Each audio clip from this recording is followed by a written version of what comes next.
Assalamualaikum warahmatullahi wabarakatuh.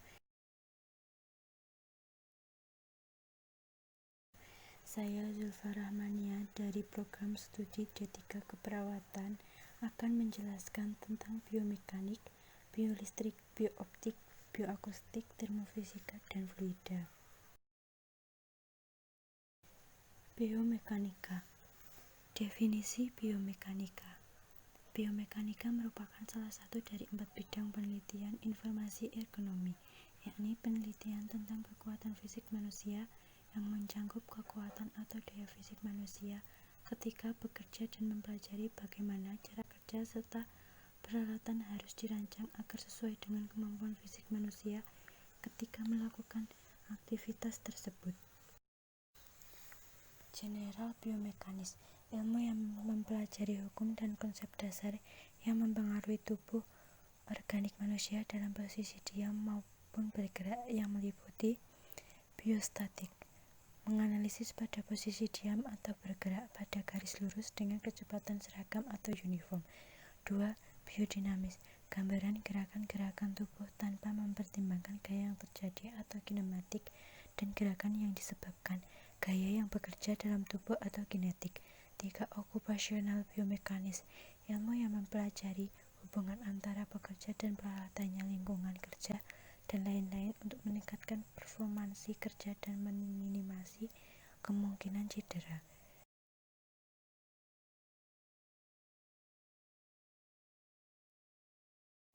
Berikut gambaran tentang biomekanik. Biolistrik. Definisi biolistrik. Biolistrik adalah energi yang dimiliki setiap manusia yang bersumber dari ATP atau adenosin triphosphate, di mana ATP ini dihasilkan oleh salah satu energi yang bernama mitokondria melalui proses respirasi sel. Biolistrik juga merupakan fenomena sel. Sel-sel mampu menghasilkan potensial listrik yang merupakan lapisan tipis muatan positif pada permukaan luar dan lapisan tipis muatan negatif pada permukaan dalam bidang batas atau membran.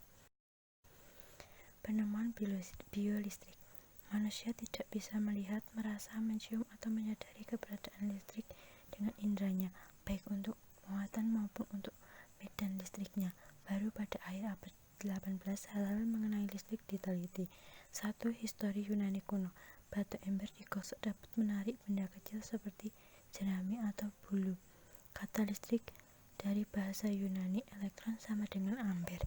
Gilbert tahun 1600. Dokter istana Inggris, elektrik membedakannya dengan gejala kemagnetan. 2. Dufay tahun 1700. Tolak menolak, tarik menarik, resinous atau negatif, vitreous atau positif. 3. Luigi Galvani tahun 1786. Periode hujan badai. 4. Millikan tahun 1869 sampai 1953. Mencari harga muatan paling kecil. 5. Caldani tahun 1856. Kelistrikan pada otot kata yang telah mati. 6. Aron tahun 1892. Merasa ada aliran frekuensi tinggi melalui tubuhnya sendiri serta membantu atau seasistennya. 7. Van Seynek tahun 1899. Mengamati terjadinya panas dan jaringan yang disebabkan aliran frekuensi tinggi. 8. Skripek tahun 1982 melaporkan tentang pengobatan dengan menggunakan shortwave. Kelistrikan dan kemagnetan yang timbul pada tubuh manusia meliputi 1. Sistem syaraf dan neuron. 2. Konsentrasi ion di dalam dan di luar sel. 3. Kelistrikan saraf. 4. Perlambatan potensial aksi. 5. Kelistrikan pada sinapsis dan neuronal junction. 6. Kelistrikan otot jantung. 7. Elektroda. Biooptik. Pengertian biooptik. Menilik kata biooptik tersusun atas kata bio dan optik. Bio berkaitan dengan makhluk hidup atau zat hidup atau bagian tertentu dari makhluk hidup, sedangkan optik dikenal sebagai bagian ilmu fisika yang berkaitan dengan cahaya atau berkas sinar. Secara spesifik ada klasifikasi optik, geometri, dan optika fisis. Fokus utama di biooptik adalah terkait dengan indera penglihatan manusia, yaitu mata. Mata merupakan alat optik yang paling dekat dengan kita dan merupakan sistem optik yang paling penting. Dengan mata, kita bisa melihat keindahan alam sekitar. Bagian-bagian mata. Mata memiliki bagian yang memiliki fungsi tertentu sebagai alat optik, yaitu kornea, merupakan selaput kuat yang tembus cahaya dan berfungsi sebagai pelindung bagian dalam bola mata. Kornea memiliki inervasi saraf tetapi avaskuler, tidak memiliki suplai darah. Iris merupakan selaput berbentuk lingkaran yang menyebabkan mata dapat membedakan warna. Iris adalah diafragma yang melingkar dan berpigmen dengan lubang yang agak di tengah, yakni pupil. Pupil merupakan celah lingkaran pada mata yang dibentuk oleh iris, berfungsi mengatur banyaknya cahaya yang masuk ke mata. Lensa mata. Lensa mata merupakan lensa cembung yang terbuat dari bahan bening berserat dan kenyal, berfungsi mengatur pembiasan cahaya. Retina. Retina merupakan lapisan yang berisi ujung-ujung saraf yang sangat peka terhadap cahaya. Retina berfungsi menangkap bayangan yang dibentuk oleh lensa mata. Aqueous humor. Aqueous humor merupakan cairan mata.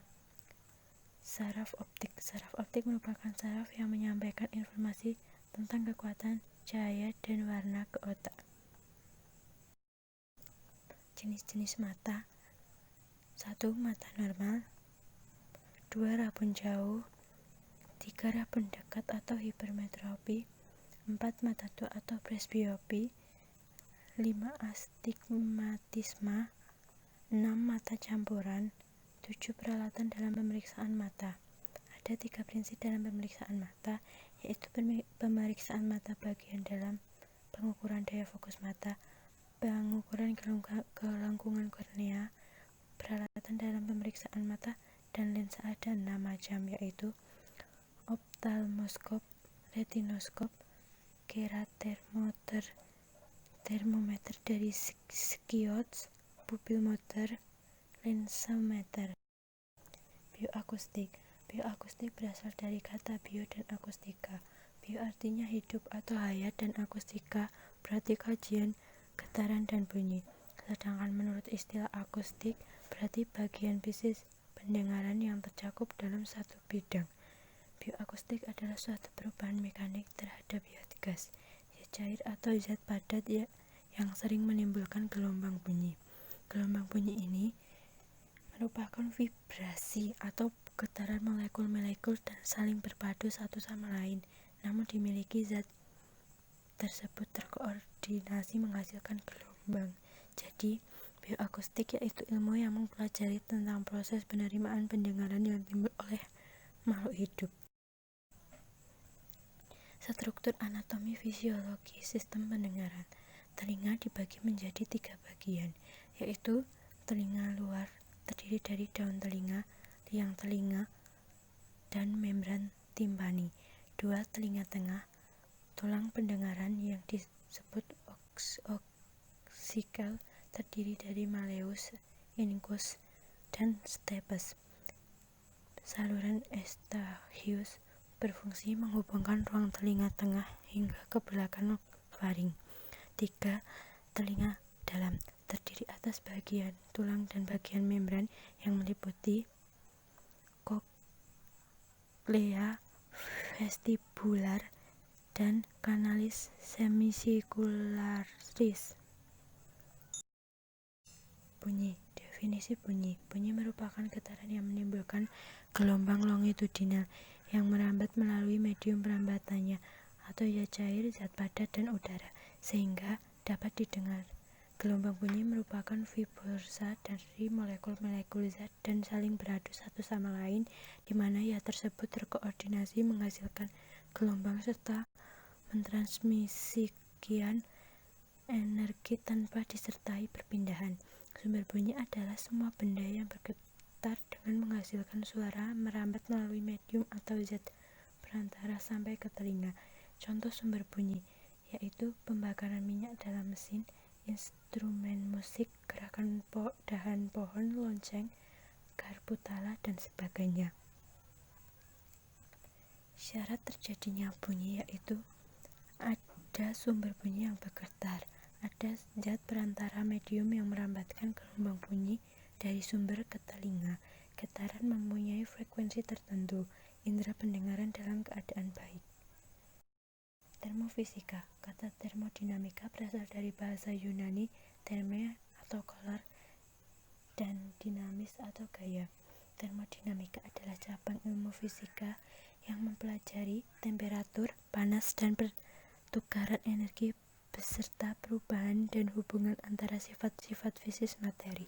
Energi muncul dalam berbagai macam bentuk seperti energi listrik, energi magnet, energi yang digunakan untuk memanaskan air, energi untuk memindahkan objek, dan lain-lain. Hukum-hukum termodinamika. 1. Hukum awal termodinamika. 2. Hukum ke-1 termodinamika. 3. Hukum kedua termodinamika. 4. Hukum ketiga termodinamika. Jenis-jenis termometer. 1. Termometer laboratorium.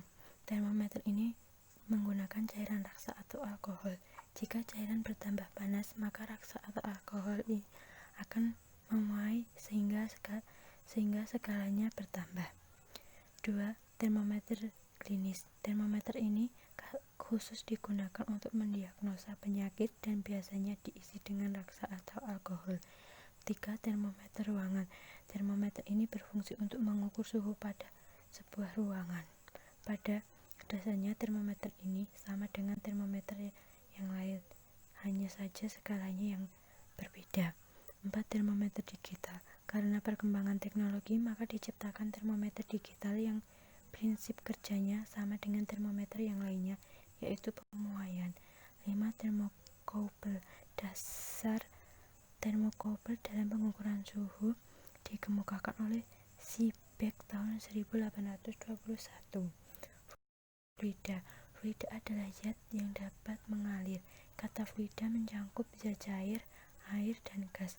Karena kedua zat ini dapat mengalir, sebaliknya batu dan benda-benda keras atau seluruh zat padat tidak digolongkan dalam fluida karena tidak bisa mengalir.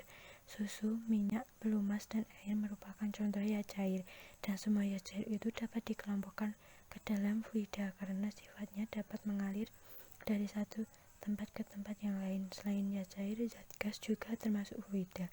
Zat gas juga dapat mengalir dari satu tempat ke tempat lain. Hembusan angin merupakan contoh udara yang berpindah dari satu tempat ke tempat lain. Fluida ini dapat dibagi menjadi dua bagian, yakni 1. Fluida statis. Fluida yang berbeda dalam fase tidak bergerak atau diam, atau fluida dalam keadaan bergerak, tetapi tidak ada perbedaan kecepatan antara partikel fluida tersebut, atau bisa dikatakan bahwa partikel fluida tersebut bergerak dengan kecepatan seragam sehingga tidak memiliki gaya geser. 2. Fluida dinamis. Fluida biasanya bercampur zat cair dan zat gas yang bergerak, memiliki kecepatan yang konstan terhadap waktu, tidak memiliki perubahan volume, tidak kental, tidak turbulen, atau tidak mengalami putaran-putaran. Sifat-sifat fluida. Sifat-sifat fluida dapat ditentukan dan dipahami lebih jelas saat fluida berada dalam keadaan diam atau statis. Sifat-sifat fluida statis ini diantaranya massa jenis, tegangan permukaan, kapilaritas, dan viskositas. Massa jenis adalah pengukuran massa setiap satuan volume benda. Tegangan permukaan adalah kecenderungan permukaan zat cair untuk menegang sehingga permukaan seperti ditutupi oleh suatu lapisan elastis. Kapilaritas adalah gejala naik turunnya zat cair di dalam pipa kapiler. 4. Viskositas merupakan pengukuran dari ketahanan fluida yang diubah baik dengan tekanan maupun tegangan. Sekian dan terima kasih. Wassalamualaikum warahmatullahi wabarakatuh.